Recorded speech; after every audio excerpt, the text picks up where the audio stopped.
Well, good day. It's 9 o'clock here in London, and it's late afternoon in Shenzhen.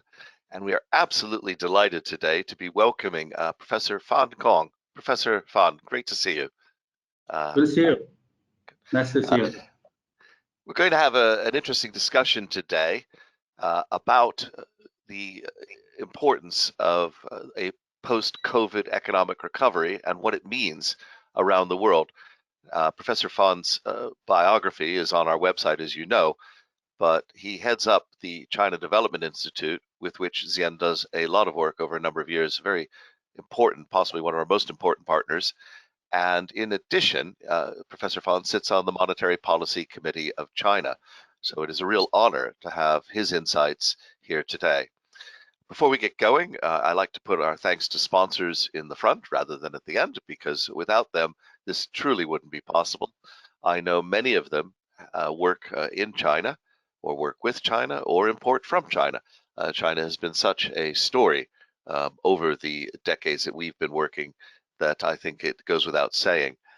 Now, the approach that we're going to take today is a light discussion between Professor Fan and I. Was sort of a structured interview. We've agreed an outline of it, but I might point out to you that there is an opportunity to ask questions, and all you need to do is to just tap on the GoToWebinar facility for asking a question. It will come to me, and as you're aware, many questions are often duplicates or what have you, but I will try and field as many as we can just after 10:30 at 10:30 our time, so 30 minutes into this at the moment.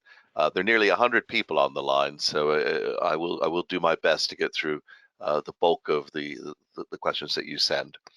Now, just one little slide about how we see things before we move on to some of the talking points. I think it is just important to remind ourselves for 15 seconds about how much China has changed, but how much China has changed the world. When we began running our Global Financial Centers Index in 2005, I can assure you that for a number of years, probably until about 2012 or so, people laughed at us for including the Chinese centers that we did. But as you look at this slide, you can see there's been a very consistent, almost one might say remorseless rise in the Chinese centers, whilst the leading centers of New York and London have been strong but stable. And it is a world under change, and it's a world that will continue to change. And that's why we're welcoming Professor Fan today. So, Professor Fan, just before we start, could you give me an idea? What's the top of your in tray? What's keeping you busy? How? Yes. What keeping us busy? Well, actually, quite busy on the internet. Quite busy with all this kind of the webinar conferences. And actually, it seems we have more meetings than offline, online the meetings. But anyway, the topic here is, of course, the pandemic and the economy. As economists, you have to face the question about how the economy runs. So that's a big theme. I think it's a topic everywhere, right? I think our topic, this online meeting is important. It's the right topic, economy and the pandemic. Truly. Yeah. Now, you have a unique perspective. I mean, I assume mid-December you had no idea that this was coming like the rest of us.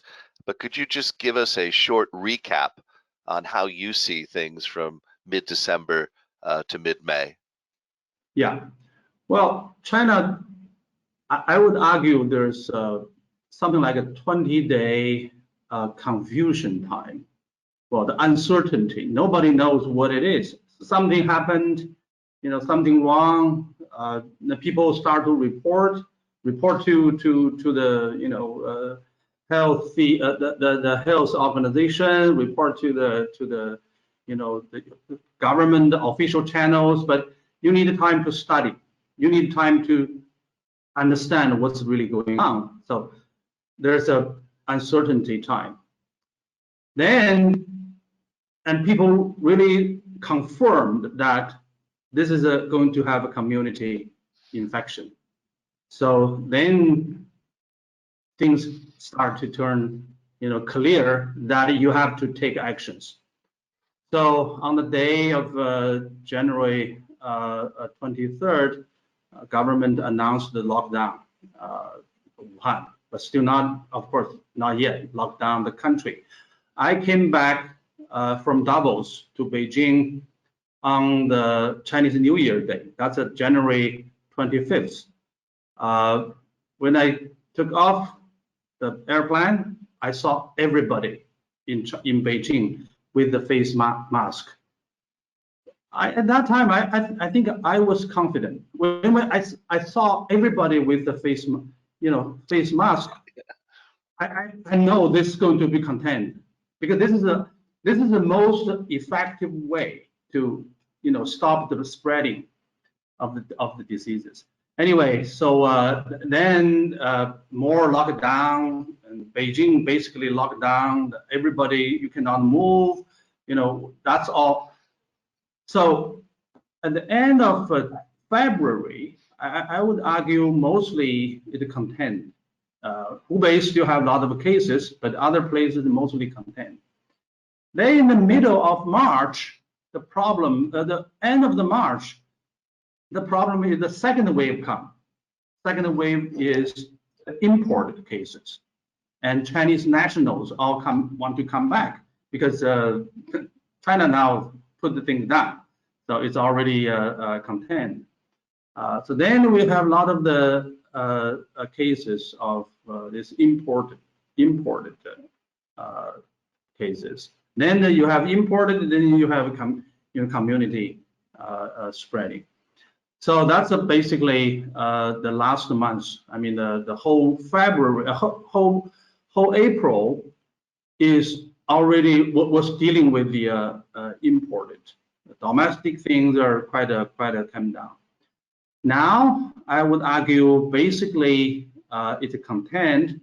In China, it's almost zero cases if we don't have a few cases of imported. So since I would say the 4 weeks ago, government started talking about the reopen the business, restart the industry.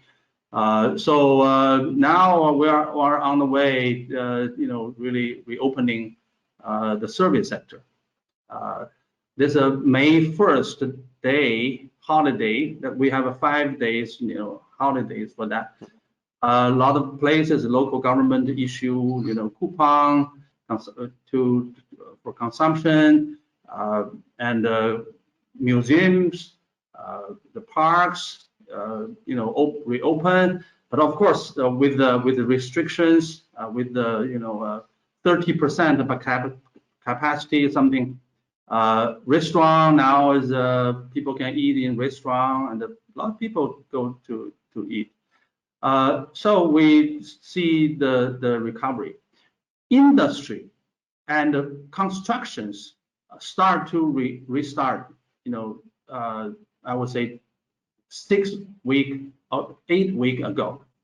That's a part of Chinese economic activity. Which may not have the impact by this virus, because you have some distance in the industry and the construction. So it started, I would argue, now it's quite active, if not 100% capacity realized. I would argue 80% capacity. Well, the industry got a hit. Well, at the beginning, Chinese industry stopped, so that's get some blow to the international supply chain. Then in the March and the April, the other countries' supply chain, stopped. Then China get the problem, because we lost the supply. So anyway, that part, international supply chain is still not yet recovered. Although there are some industries now really restarted, particularly those for the domestic market. But for the international market, it is still, just beginning, I would say. Some countries start to work, reopen, and then the Chinese company start to get supply from other party. Anyway, so that's a Yeah. Wow. You and I, and in fact, many of the people listening are probably mostly office workers. When was the last physical meeting you had with colleagues or people outside your organization? Well, I would say 2 to 3 times we have office meeting. Office meeting in the sense that it's not with my colleague. It's organized by the government. Discuss Okay. that we present everybody. We sit in the big rooms. Everybody have the distance of 2 meters or something, and with a mask. Yeah, we have that meeting, Okay. but very few. Very few. My office start to open middle March. Everybody we wear a face mask, but we have meetings, so we can really get together every day, all the time. That's no problem. In my institute have 150 people, and they are now working, and they are start to travel. They have the project. They now go to the places. So that's almost back to normal. Okay. As long as we with a mask. With the face mask, yeah. Mask is so important, I would say. Yeah. Well, I was saying when we were having our pre-chat how thankful we were to the city of Xi'an for kindly sending 20,000 masks through to a care home that I happen to be a trustee of. So most appreciative of what's been going on back and forth. And in fact, I was involved in sending some equipment to China late January and early February. So it's been nice to see some international cooperation there. Yeah. Doug McWilliams asked the question, the West was slow to learn the lessons of the pandemic from China. What could we learn from you about the recovery from COVID, which is really the theme of this discussion. And so I was just wondering, Professor Fon, as a fellow economist, when you're looking at a situation like this, you try and find comparators or historical precedents. How are you analyzing this situation? Well, I'm too young to experience too much. We didn't experience the war. We didn't experience the 1918 flu, because of Spanish flu. But of course, we experienced the SARS. But this one, I would argue, is quite different from SARS. SARS, one thing is it's quite easy to contain, because you cannot be infectious if you don't have the symptom, right? But the COVID-19, you spread the virus without any sign you are ill. So that's a terribly the problem. And secondly, it's quite a long time. This is a 14-day infection. That's all. Take a very, very long. So that's why reopening process could be very slow. So that's quite a different. At the time of SARS, it's quite short, and it's quite concentrated in a few places. But this one, you see, it's really hard to contain, and at the same time, it's widely spread. So that's really, quite a different. And also, I would argue that, the last time when we have the SARS, it just seems that the virus have something to do with the temperature, with the weather. But this one, this seems, all season active. So that's why we really need to prepare for long time fighting. this virus. Now, here in the West, there have been many efforts to hold our economies together. Broadly, I think moving into direct worker support, furloughing, basically being, people being paid to whilst they stay at home, and direct loans to businesses, and then finally guarantees on loans to banks. What were the Chinese responses to the crisis in terms of from the government, in terms of holding things together? We'll get on to moving out in a minute, but what were some of the responses that your government made? I think it's a similar measures. Well, maybe Chinese doing that in a different way. For example, Chinese government doesn't have, the unemployment payment like what happened in the U.S. Right? Yep. You pay directly to the unemployed workers.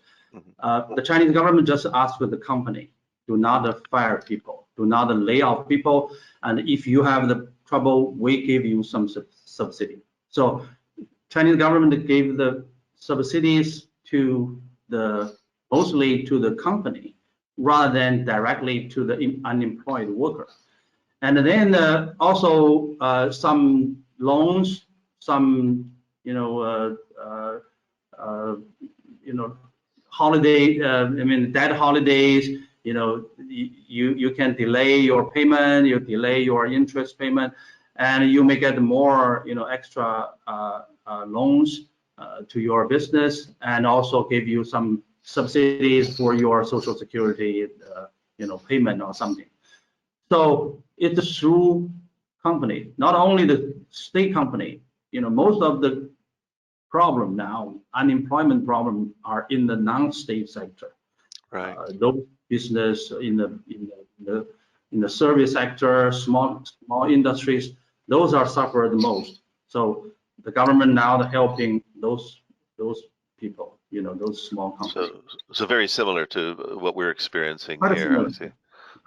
And in terms of, we hope to learn from you, because you're whatever 6 weeks ahead of us or something. What do you feel we ought to be doing to prepare to come out? We've done what we can do to hold the situation together, but what economic measures would you recommend that a typical Western government ought to consider to help get the economy restarted?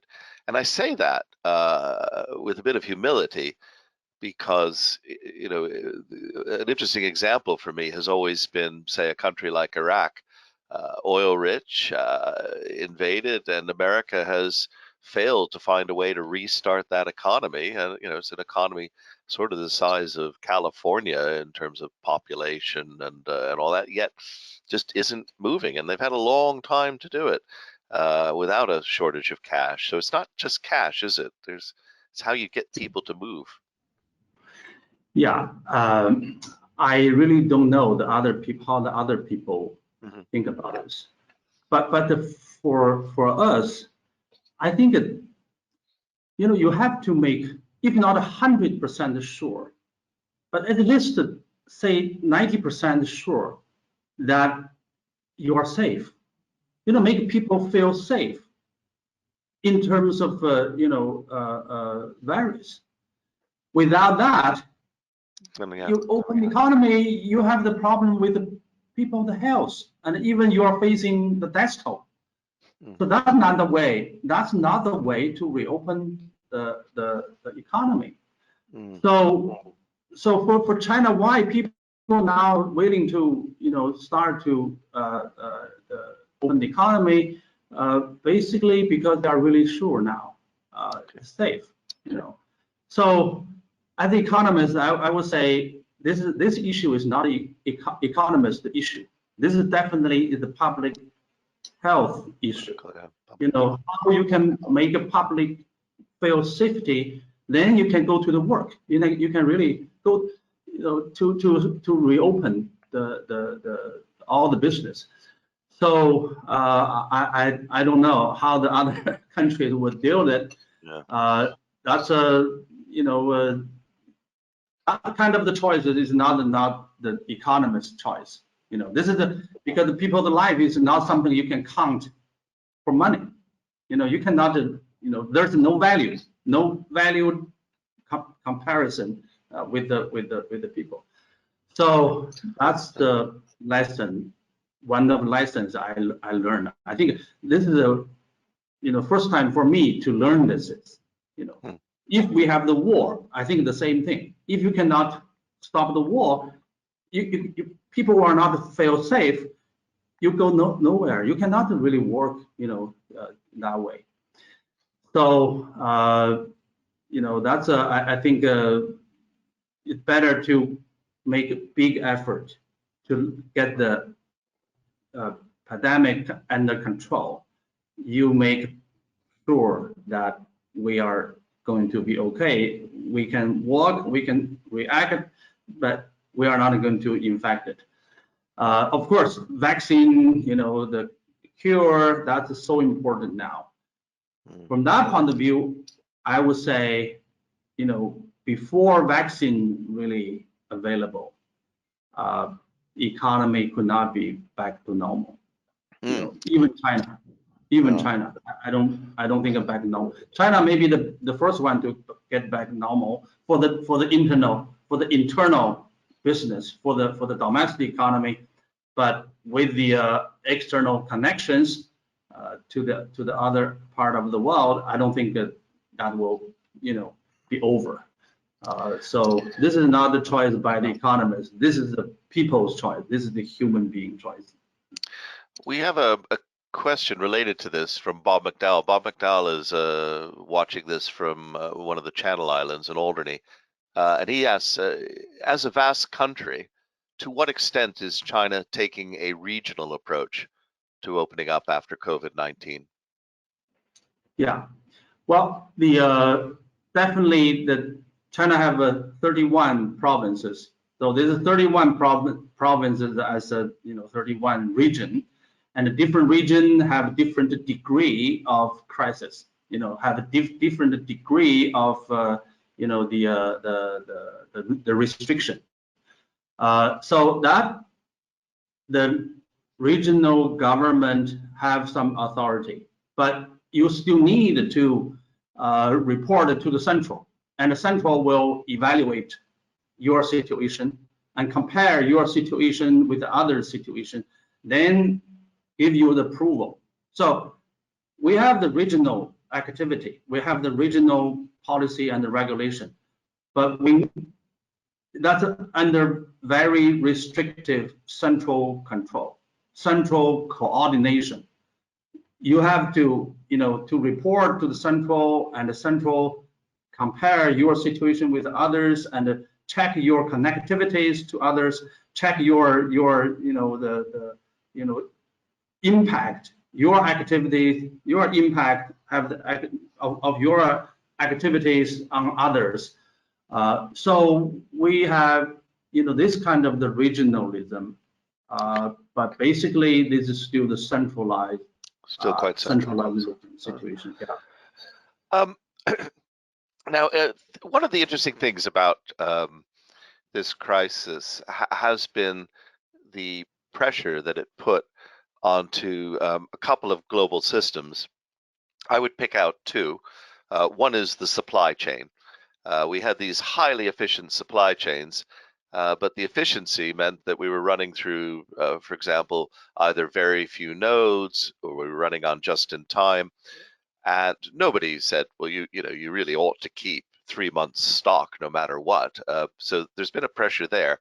But there's equally been quite a bit of pressure on another system, the credit system. Again, nobody said that the economy ought to be able to take 3 months off and everybody ought to function properly. Do you have any thoughts about what that might do to China's trade relationships if people decide that they wish to have more flexibility, more redundancy, more resilience in the supply chain and the credit systems? Yeah, well, this is a very good warning episode of the history. to show people how the crisis, like this, can affect the economy and the supply chain. Nobody before, well, maybe everybody agreed that we need a globalization, but nobody really realized globalization also means that this kind of the pandemic could be very global, and it could be no matter where it takes place, it will have a full reach, the influence on the others. So we expected the this global supply chain will have some adjustment. For example, now people are talking about China plus one. Yep. If you all buy things from China, if China have this problem, you need some other supply, alternative supply. For the China too, we cannot have all the supply chain in US or in Europe. If Europe have the problem, then we have the problem. So we have to have, for example, US plus one or Europe plus one. We have to diversify some supply chain. So that's it's a natural. People realize if you concentrate. This is a problem, not the globalization, but actually it's a concentration and a diversification. So it's better to get some balance between the concentration and the diversification. You need a quality, but at the same time you need the quantity. You need a continuation of the supply chain. So that from that point of view, I would say this is a good morning call, and we need to construct this kind of the supply chain. Other system, as still, as you said, there's a credit system, there's a financial system, but this is something we haven't experienced. Of course, a lot of people may experience it. For example, if we have a war, then you have a lot of things stopped, a lot of activities stopped. But this is definitely a very unique crisis. Everybody stopped. Then you have the whole system stopped. We need to find a way to deal with it. Do you have a kind of a favorite plus one country or two that you think would benefit, or is that the wrong question? I mean, do you think this is something that's going to make Indonesia and Vietnam work, or India, or is that not the way to look at it? Well, you mean for you or for China? For both. For Europe, China. For us and for China. Pardon? For both. Okay. I would argue that, for example, for Europe, you may need some kind of diversification nearby, not necessarily in Europe, but China plus somewhere in Africa, for example, or China somewhere like in Central Asia. But anyway, so for China, we may still want to have import a lot of things from Europe, but we may want to have diversify the import from Central Asia, for example. Also, Japan. Other Asian countries, nearby Asian countries. Okay. So I think anyway it goes. Okay. We've got a lot of questions here and about 15 minutes, so I'm going to start getting into them, and we'll just try and keep our answers terse, if that's okay. Just following on from that last point, Doug McWilliams, who gave a talk last week on Belt Road, is asking, does Professor Fan have a view about the impact of the crisis on the Belt and Road Initiative? Yeah. Well, I think that this pandemic shows we need we just talking about a diversification. Diversification means development in more other places, right? If we want to get the more supplies from other places, you need other places to develop into the industries as well. So from that point of view, the One Belt One Road is just can help more country, more places to develop. That's one thing. Secondly, this really shows, this pandemic really shows the world is so connected. Can we really go back to independent? Can we go back to cut off to our ties, our connections? I think that the only way is cooperate more widely and deeply. Cooperation on everything, not only on the production, the commerce, financial, but also cooperation on the public health, on the social dimensions. So I will argue that the One Belt One Road, you need to add more one dimension. Before it mostly concentrated very much on the construction, on the infrastructures, on the industries. But I think now people need to think about more about the public health, the social system, and I think people need that. And after this pandemic, I think people want to have better global system for the public health. Well, related to that, is a question from Dominique Guetry. Do you think the COVID crisis might have positive consequences in the U.S.-Chinese trade negotiations, which I understand are starting again next week? Well, I'm not really quite sure, because it seems that the U.S., not all the people, but some politicians are going more extreme against China, want to decouple with China, and so that's why I would say, well, a lot of things are still happening, a lot of things are still developing, but basically, I do not see this pandemic will change some American politicians' basic strategy line, policy line, which is contain China's development. So I do not see any soften. I haven't seen any softened tone on the trade relationship and other relationships. Hugh Purser has two very interesting questions, to me at least. There have been two trends in China for a few decades now, and one has been towards urbanization, with people moving into the cities. Excuse me. And the second one has been, of course, the increase in the private sector. And as you alluded to earlier, the private sector has been taking the brunt of the economic hit here.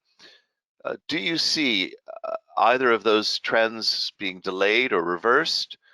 So both urbanization and the growth of the private sector. I think let's say the private sector thing first. I think the private sector get the further development because there's a pandemic. Well, this time, the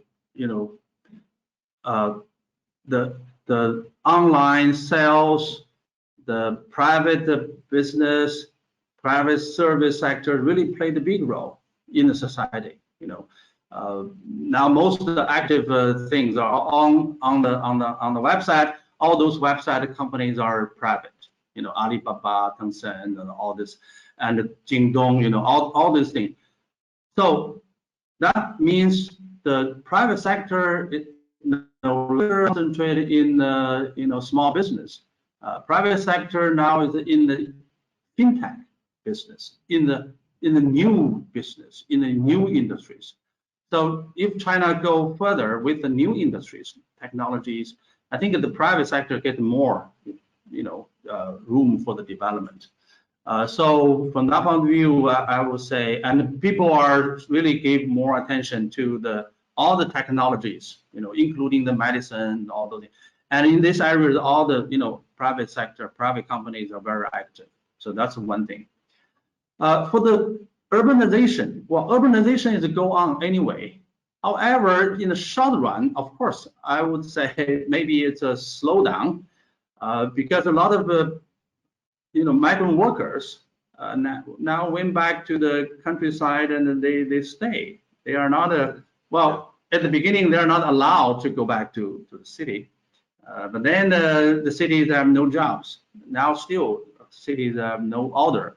They don't have the order from the global, overseas market, so they don't have the jobs in the city. So I would argue maybe 50 million migrant workers now still stay. They were, if no COVID-19, they would have out, in the city, but now they stay in the countryside. And also recently, the Chinese government increased the subsidies to the rural, medical care and the social securities. So the situation in the rural areas is better. So they stay away. They may not come back to the city for a while or forever. So from that point of view, I would say this is delay or slow down the urbanization. Very good. We've got a couple of questions. Jane Wormlate and Andrew Mitchell and a few others are just interested in maybe a little off topic for you, but what appetite is there in China to combat illegal wildlife trade into markets that might have been associated with the coronavirus? Do you see sort of a clampdown on rare species and things like that? Is that going to be a theme? I didn't follow the question. Is it about the wild animals? That's correct, yes, about the wild animal markets. Yeah, that's banned now, officially, legally banned. It's not regulated, it's just banned. The Congress passed a law, I think in the early March, specifically on this kind of animal market. It's really now banned forever. Well, we've got a few questions returning more to core economics. So I've got a viewer here in Paris, Carl Pate. So far, he's enjoying this a lot, but he was wondering if you could give any idea of the measured impact, say in 2022 to 2024, about Chinese export manufacturing to the USA and the EU. How much repatriation of manufacturing are you expecting, or are you expecting continued export growth in manufacturing? Repatriated means back to our countries. So export growth. Instead of having it done in China, we would bring it back and do it in the West. Do you expect a lot of that, or because you talked about the +1, which I thought was a very interesting point? What are your thoughts? I do not see big deal. I mean, do not see the huge repatriation. The people will compare the cost, compare the conditions, compare the infrastructures, compare to the new infrastructures like internet, like 5G, and also the clusters of the business. And labor cost, not the labor cost. Think about the total human cost. China now produce 4 million to 5 million engineers every year. So that's where the industry would like to stay. Like to hire. It's hard to think about.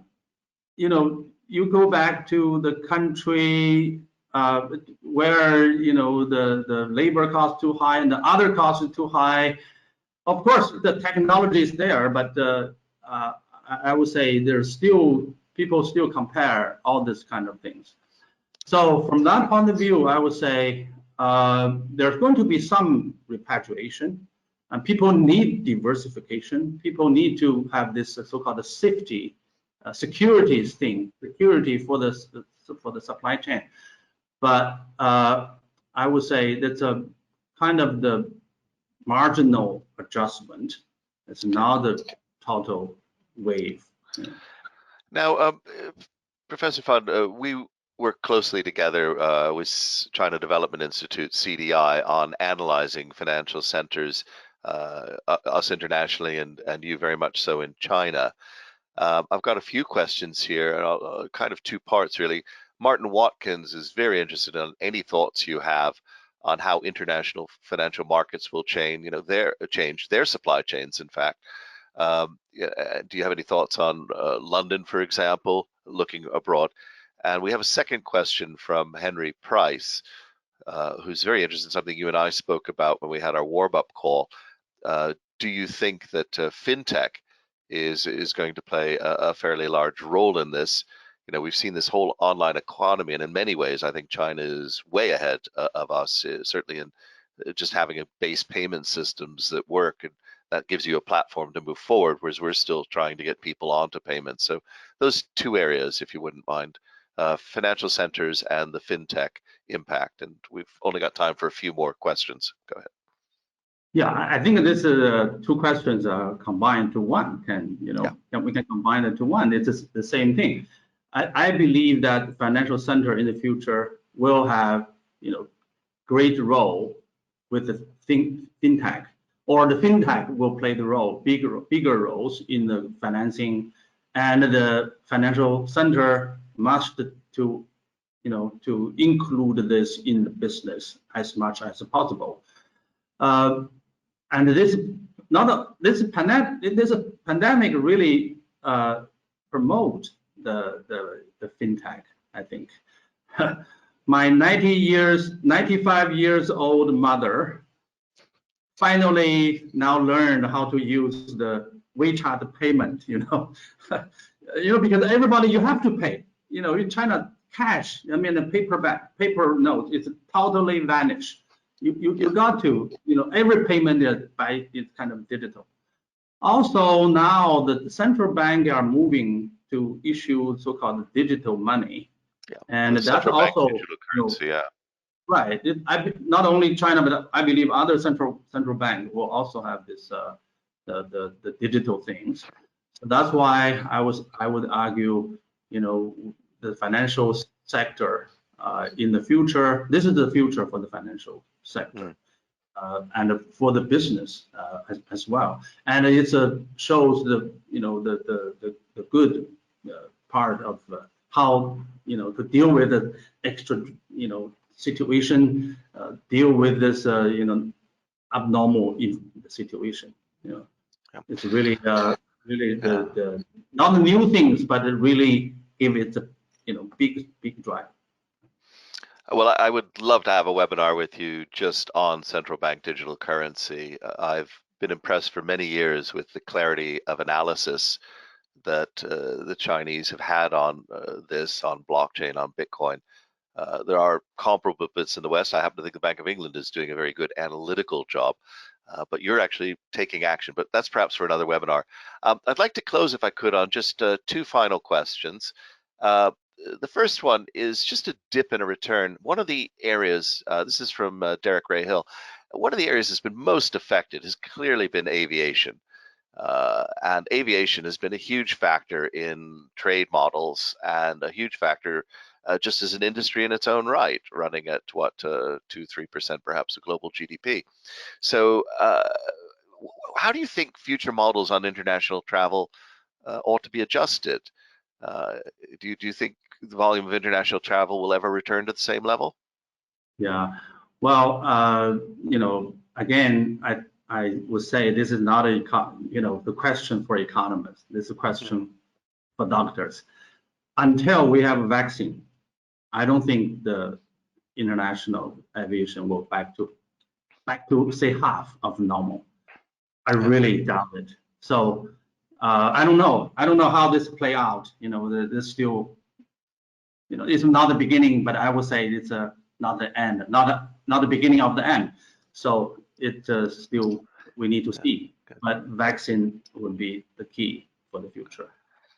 Well, I'd like to end on a question. Economists, thought they were being really great when they said, "Is it a V-shaped economic recovery years ago on some recession, I forget. And then they came up with W, and now they're trying to use the entire alphabet. I've heard about U-shaped recoveries, I-shaped recoveries, or collapses, L-shaped, they go down and they stay flat. In a note this morning, which is interesting, the Bank of England suggests a 14% reduction in GDP this year, followed by a 15% projected growth in 2021. So they're kind of on a V-shaped, it'll almost come back to normal, leaving aside the fact that 14% down and 15% up still means you're behind. But what do you project for the world, and what do you project for China? Yeah, for China, I would say, well, if you take a growth rate, if you're not talking the income level, you're talking about the growth rate, we may have a V shape next year, because this is too low. And next year, the growth, as long as you have the growth, you have a very high growth, right? You can, now this year you have a 20% down, and next year you can have a 10% up. But if you talk about the year-over-year growth, right? But if you say year over previous year, you still have 10% down next year. So that's you say that's a V shape, or you say that there's no character like this. You just go up and half. Yeah. So I don't think the world economy. This is Chinese economy. I don't think that the world economy will. Well, the growth rate may look better, but level will remain low for next couple of years. Well, China now start to have we have some growth. But think about this growth. A restaurant now you can only use 1/3 of the space. Of course, you have a growth compared to last month, but compared to the full capacity, you only have 1/3, right? So you have 2/3 down. So that kind of things will remain for a while, and you still have a low-level activity, and that I would argue for the whole world will be the same. Plus, those industries like aviation, like entertainment, and like the football, the German will start a football, but with no audience, right? So think about those kind of things are, Don't talk about the football. Yeah, it will take time. Yeah. Professor Fan, I never thought about it, but I should hardly. I feel poor. I have only 26 letters, and taking on 10,000 Hansa characters, you can choose any recovery you like. I have no choice at all. We need to look at the language debate or Mongol. Yeah. So then we can find the. Yeah. Well, Professor Fan, all I can say is that this has been a truly delightful webinar to have. You are a wonderful guest. You've lit up the audience. We had 100 people register. We've run over time, and guess what? They are still on the line listening to you. But I must let them out of their misery, let them get their isolation coffees, and it remains merely for me to say, folks, we obviously have a huge and rich set of webinars. Please do contribute to the Global Financial Centers Index or the Global Green Finance Index, or even the Smart Cities Index online, which we do work with CDI on. But it remains really for me to say immensely on behalf of the audience out there, Professor Fan, it has really been delightful, and I'd like to thank you a lot. And I'll give you, if I may, a virtual round of applause. Thank all the audience. Thank all the audience too. Thank you. So see you in the. See you all soon. In the real person. 再见. Yeah, 再见. Okay.